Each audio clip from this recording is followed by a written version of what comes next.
let's go back to our top story now, the political crisis in Zimbabwe. And the country's parliament has begun the process of impeaching President Robert Mugabe. Let's speak to Heike Schmidt. She's an associate professor in modern African history at the University of Reading here in the UK. Good to have you with us. I'm wondering what you're making of this all, because the fact that an impeachment process has begun would have been unthinkable just a short time ago, and now it looks as though Robert Mugabe is going to be forcibly removed from power.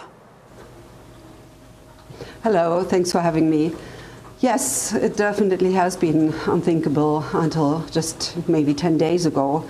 But what transpired in the last half an hour is that the impeachment has not started in Parliament. Instead, one of the senior members of the ruling party, ZANU-PF, Patrick Chinamasa, suggested to reconvene Parliament, both houses of Parliament, in a hotel because he suggested that the room was inappropriate. It was not big enough for everybody to convene. Now, that's an interesting interpretation of a very formal and important political gathering that could have changed the course of Zimbabwean history. What is important here is that, again, action is taken by somebody from within the ruling party, and we've not heard opposition voices. If we look at Mugabe, what do you think it is that finally led to this political crisis? Is it because he dismissed his vice president, which led to the army stepping in, or have there been other factors leading up to this? Oh, this has been a story in the making for almost 37 years. There were a few very, very prosperous years in the beginning after independence in 1980, prosperous politically, socially, economically, but frustration with the ruling party and with Robert Mugabe began quite quickly when the genocide was carried out in the south of the country that led to the death of up to 20,000 people who most of whom opposed the ruling party. So a long standing grudge.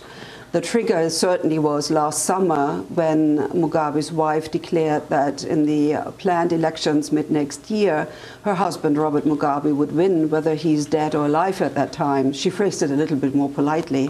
So that really triggered a lot of public outrage about her abrasiveness, about her sense of entitlement, and then the dismissal of the vice president, Emmerson Mnangagwa, 10 days ago, finally triggered the army into action.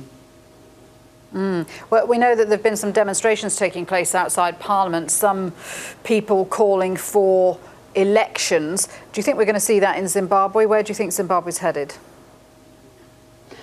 That is a question very difficult to answer. I'm afraid that it is possible that we will see business as usual almost, because so far the opposition has asked for democratization, it has asked for free and fair elections, it has asked for a transitional government, but all the actions so far that have been taken have been within the ruling party and within the ruling party among the elders.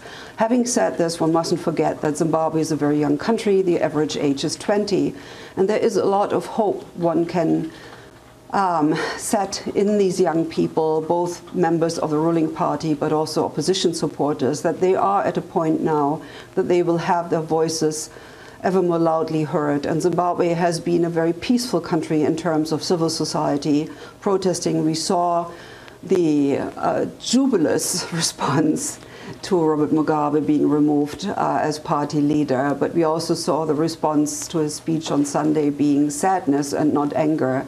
And so I think there is a possibility for a peaceful change towards democracy, but it's not that likely that this will come very soon. Good to speak with you and to get your thoughts there. Thank you very much indeed for your analysis. Heike Schmidt there in Reading.